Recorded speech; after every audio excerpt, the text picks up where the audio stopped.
আসসালামু আলাইকুম dear respected viewers, banking knowledge বিডির পক্ষ থেকে সকলকে শুভেচ্ছা ও স্বাগতম জানাচ্ছি। সো আজকে আমি আপনাদের সাথে ক্যাপিটাল বাজেটিংয়ের লাস্ট পার্ট আমার পঞ্চম পর্বে পেব্যাক পিরিয়ড নিয়ে আমি আপনাদের সাথে কথা বলবো। সো অলরেডি আমরা জেনেছি যে পেব্যাক পিরিয়ডটা বেসিক্যালি হচ্ছে কি বিষয়ে বা সাবজেক্ট বেটার বা হচ্ছে কোন পারপাজে আমরা ইউজ করি।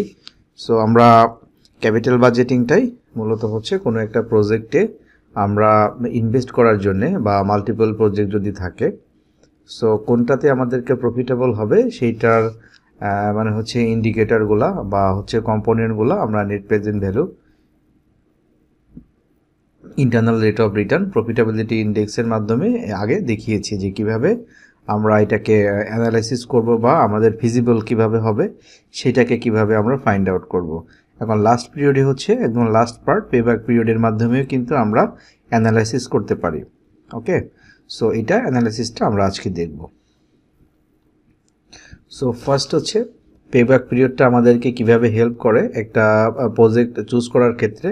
অ্যাজ এ বিজনেসম্যান বা যদি হচ্ছে আপনার কোম্পানি হয়ে থাকে, তো তাহলে অবশ্যই আপনাকে ডিসিশন নিতে হবে যে আমি আপনার যদি হাতে একের অধিক প্রজেক্ট থাকে, সো কোন প্রজেক্টটা আপনার জন্য বেশি বেনিফিট দিবে বা হচ্ছে আপনার ফিজিবল হবে সেটা আপনার মানে বিজনেস পারপাজে আপনাকে হেল্প করবে। আর ব্যাংকিং ইন্ডাস্ট্রি অ্যাজ এ ব্যাংকার হিসেবে আমরা যখন ফাইন্যান্স করি তখন আমাদেরকে প্রজেক্ট, বিভিন্ন রকমের প্রজেক্ট যখন আমাদের থাকে, অফার থাকে, তখন এই প্রজেক্টের ফিজিবিলিটি স্টাডি বা একটা ইন্ডিভিজুয়াল প্রজেক্টের ফিজিবিলিটি স্টাডিগুলো আমরা আগের যেই মানে হচ্ছে কম্পোনেন্টগুলো দেখেছি সেইগুলোর মাধ্যমেই আমরা করে থাকি। ঠিক আছে, সো লাস্ট হচ্ছে এখন পেব্যাক পিরিয়ড আমরা দেখি আমাদেরকে পেব্যাক পিরিয়ডটা আসলে কি মেসেজ দেয়। প্রথমে হচ্ছে the time it takes for the project to generate money to pay for itself. Payback period is the number of years required to recover the cash outflow invested in a project. তো প্রথমেই খুব একটা গুরুত্বপূর্ণ message আমরা পেয়ে গেলাম যে payback পিরিয়ডটা আমরা হচ্ছে কোনো একটা প্রজেক্টে যেই টাকা ইনভেস্ট করি সেটাকে আমাদেরকে রিকভার করতে হেল্প করে। নাম্বার অফ ইয়ার্স মানে কত বছরে আমরা টাকাটা রিকভার করব সেইটাতে আমাদেরকে হেল্প করে। The project would be accepted if its payback period is less than the maximum or standard payback period set by industry's senior leadership. In terms of project ranking, it gives highest ranking to the project with the shortest payback period. So in general, the discounted cash flow is not considered for payback period. So payback period টা basically হচ্ছে আমরা আগেও বলেছি আমি আপনাদের যে neither profit nor loss, হচ্ছে break ইভেনটা analysis করার জন্য আমাদেরকে হেল্প করে এবং কত বছরে একটা প্রজেক্টে ব্রেক ইভেনে আসবে এবং তারপরে কিভাবে হচ্ছে প্রফিটে যাবে সেটা অ্যানালাইসিস করতে আমাদেরকে হেল্প করে। ওকে, তো এখানে একটা উদাহরণ আছে, এক্সাম্পল। তো একটা আমরা ধরে নিচ্ছি যেখানে 25,000 টাকা একটা আইটি প্রজেক্টে ইনভেস্ট করা হলো। So may give a series of cash inflows in future as describe below. First ইয়ারে হচ্ছে 5,000 টাকা ক্যাশ ইনফ্লো হবে, সেকেন্ড ইয়ারে 9,000 টাকা 9,000, অ্যান্ড থার্ড ইয়ারে 10,000 টাকা, 4 ইয়ারে 10,000, অ্যান্ড ফাইনালি 5 ইয়ারে 3,000 টাকা। সো এখন আমাদেরকে ক্যালকুলেট করতে হবে what is the payback period non discounted. So আগেই আমরা বলেছি যে পেব্যাক পিরিয়ডে কোনো ডিসকাউন্টেড ফাংশন আসে না। ডিসকাউন্টেড ফাংশন আসে না, আমাদের ওই যে কে ছিল আগের যে ফর্মুলাতে কে ছিল সেই বিষয়গুলো, সেই রেটটা কিন্তু এখানে আসবে না। তো তাহলে আমরা ফর্মুলাতে চলে যাই যে ফর্মুলাতে কিভাবে। সো ফর্মুলা দেখতে পাচ্ছেন এই ডান পাশে যে পেব্যাক পিরিয়ড সমান initial investment divided by cash flow per year. Okay, তো এইখানে দেখেন ইয়ার আছে এখানে 1 থেকে 5, আমাদের যে গিভেন ডাটা দেওয়া আছে, ক্যাশ ইনফ্লো আছে ফার্স্ট ইয়ারে 5,000, সেকেন্ড ইয়ারে 9,000, থার্ড ইয়ারে 10,000, ফোর্থ ইয়ারে হচ্ছে 10,000 এবং ফিফথ ইয়ারে 3,000 টাকা। সো এখানে হচ্ছে আমাদের পেব্যাক পিরিয়ডটা বের করতে গেলে আমাদের কিউমুলেটিভ ক্যাশ ফ্লোটা বের করতে হবে, প্রতি বছরের কিউমুলেটিভ ক্যাশ ফ্লো। সো এখানে আমাদের প্রথমে ছিল 5,000 কিউমুলেটিভ, আমরা জানি যে প্রথম বছরের সাথে দ্বিতীয় বছর যোগ করলে কিউমুলেটিভ ফিগারটা আসে। সো এইভাবে করে আবার 14 থেকে 10,000 এখানে যোগ করলাম, এখানে ব্র্যাকেটে দেখেন এটাতে দেখা আছে। সো প্রত্যেকটা বছর এই যে যেটা আসবে তার সাথে নেক্সট ইয়ারের অ্যামাউন্টটা যোগ করে আমাদেরকে কিউমুলেটিভটা ফাইন্ড আউট করতে হয়।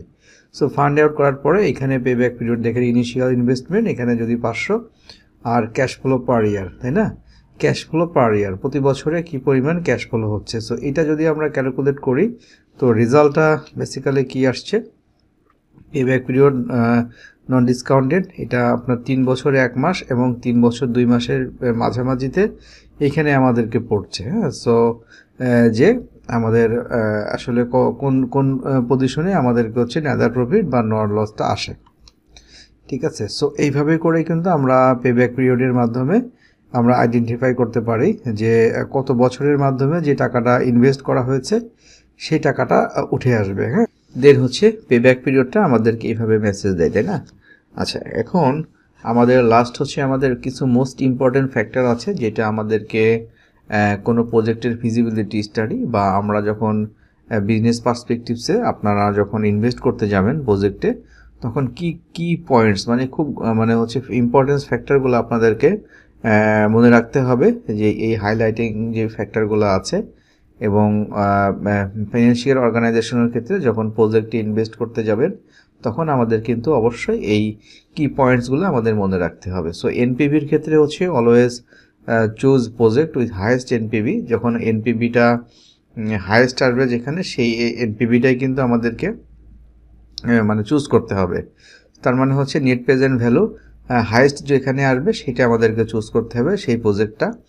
If NPV is same for the given project, choose the project with highest IRR. Okay, যেখানে হচ্ছে আপনার NPV is the same for the given project, NPV যদি নেট প্রেজেন্ট ভ্যালু সেম হয়ে যায়, সেম হইলে তখন হচ্ছে আমাদেরকে চুজ করতে হবে যে এই প্রজেক্টের হচ্ছে ইন্টারনাল রেট অফ রিটার্নটা বেশি। Choose the project with highest IRR. Okay, if NPV and IRR remains the same, যখন আমরা ক্যালকুলেশন করব যে নেট প্রেজেন্ট ভ্যালু এবং আইআরআর যদি সেম হয়ে যায়, the given project choose the project with early payback period. ঠিক আছে, তখন হচ্ছে পেব্যাক পিরিয়ড মানে কত দ্রুত, ধরেন একটা প্রজেক্ট হচ্ছে 10 বছর আছে, তো যদি প্রজেক্ট হচ্ছে আর্লি করে পেব্যাক পিরিয়ড দেয়, মানে 3 বছরে বা 4 বছরে আপনার রিটার্নটা চলে আসে, তখন সেই আর্লি পেব্যাক পিরিয়ডটা কনসিডার করে আমাদেরকে প্রজেক্টটা মানে হচ্ছে চুজ করতে হবে ইনভেস্টের ক্ষেত্রে।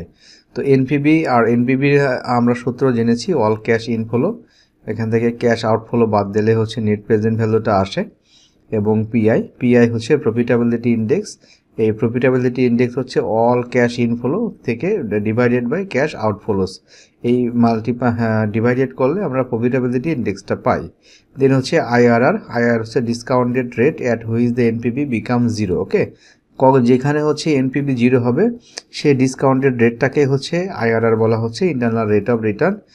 This tells us what is the percentage of return for the project. এবং আইআরআর আমাদেরকে দেয় যে একটা প্রজেক্ট থেকে কি পরিমাণ পার্সেন্টেজ আমাদেরকে ইনকাম বা আর্নিংস আসবে। ওকে, পার্সেন্টেজ এটা আমাদেরকে ধারণা দেয়।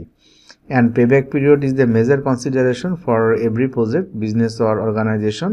ইট tells us how soon we can recover our investment and this investment can be utilized for other business needs project later on. Okay, so NPV payback পিরিয়ডটা আমাদের বলছে কত দ্রুত আমরা আমাদের ইনভেস্টমেন্টটা উঠে আসবে। হ্যাঁ, সেটাই হবে হচ্ছে আমাদের পেব্যাক পিরিয়ড। এবং যখন আমরা ইনভেস্ট করব কোনো প্রজেক্টে, সেখান থেকে আমাদের টাকা দ্রুত উঠে আসবে, সেটা আমরা ফার্দার প্রজেক্টে আবার ইনভেস্ট করতে পারবো। সেটা হচ্ছে একদম মোস্ট ইম্পর্টেন্ট ফ্যাক্টর এবং কি পয়েন্টস আমাদেরকে ফাইনালি মনে রাখতে হবে কোনো প্রজেক্টে ইনভেস্ট করার ক্ষেত্রে। ওকে, সো আমি বিলিভ করি যে আমার ভিডিওগুলো অবশ্যই আপনাদের বিজনেস ইনভেস্টমেন্টের ক্ষেত্রে ডিসিশন মানে কোনো প্রজেক্টে ইনভেস্ট করবেন সেটার ডিসিশন নেওয়ার ক্ষেত্রে টোটালি ক্যাপিটাল বাজেটিংয়ের এই 5টা ভিডিও আপনাদেরকে অনেক হেল্প করবে। আর অ্যাট দ্য সেম টাইম হচ্ছে বিজনেস ব্যাংকিং ইন্ডাস্ট্রি বা ফিনান্সিয়াল অর্গানাইজেশনের ক্ষেত্রে অবশ্যই লোন যখন দিই আমরা বা বিভিন্ন প্রজেক্টে আমরা ইনভেস্ট করি বা ফাইন্যান্স করি, তখন অবশ্যই আমাদেরকে সেই ডিসিশনগুলো নিতে হেল্প করবে যে কোন প্রজেক্টটা হচ্ছে ফিজিবল বা ভায়াবল। সো দ্যাটস ওয়াই এগুলো অ্যানালাইসিস করে আমরা একটা ভায়াবল প্রজেক্টে ইনভেস্ট করব। আর ইউনিভার্সিটি পর্যায়ে ফিনান্সিয়াল ম্যানেজমেন্ট এই একটা সাবজেক্ট আছে বিবিএ, যারা বিবিএ বা এমবিএ এর ক্ষেত্রে অবশ্যই তাদের কিন্তু এই ক্যাপিটাল বাজেটিং চ্যাপ্টারটা আছে এবং তাদেরকে পড়তে হয় এবং স্টুডেন্টদের ক্ষেত্রে অনেক হেল্প করবে আমরা ভিডিওগুলো। অ্যাট দ্য সেম টাইম যারা হচ্ছে ব্যাংকিং ইন্ডাস্ট্রিতে এক্সপিরিয়েন্স ব্যাংকার বা হচ্ছে ব্যাংকিং ইন্ডাস্ট্রিতে জব করছি ব্যাংকের অফিসার হিসেবে, আমরা যারা ডিপ্লোমা পরীক্ষার ক্ষেত্রে সেকেন্ড পার্ট ডিআইবিবির ম্যানেজমেন্ট অ্যাকাউন্টিং যে চ্যাপ্টার আছে সেখানেও ক্যাপিটাল বাজেটিং একটা চ্যাপ্টার রয়েছে, ম্যাথ রয়েছে, সেখানে ডিপ্লোমা পাশের ক্ষেত্রেও আপনাদেরকে অনেক হেল্প করবে। ওকে, সো অবশ্যই যদি আমার রিকোয়েস্ট থাকবে, আমার ভিডিও ভালো লেগে থাকে অবশ্যই ভিডিওটিতে বেশি বেশি লাইক দিবেন এবং শেয়ার করবেন এবং হচ্ছে অবশ্যই কমেন্টস করতে ভুলবেন না, এবং পরবর্তীতে আপনারা কোন টপিকস নিয়ে ভিডিও দেখতে চান সেই বিষয়গুলো আমাকে কমেন্টসে জানাবেন। সো সবাইকে হচ্ছে সুস্থতা কামনায় আজকে শেষ করছি। ভালো থাকবেন, খোদা হাফেজ, আসসালামু আলাইকুম।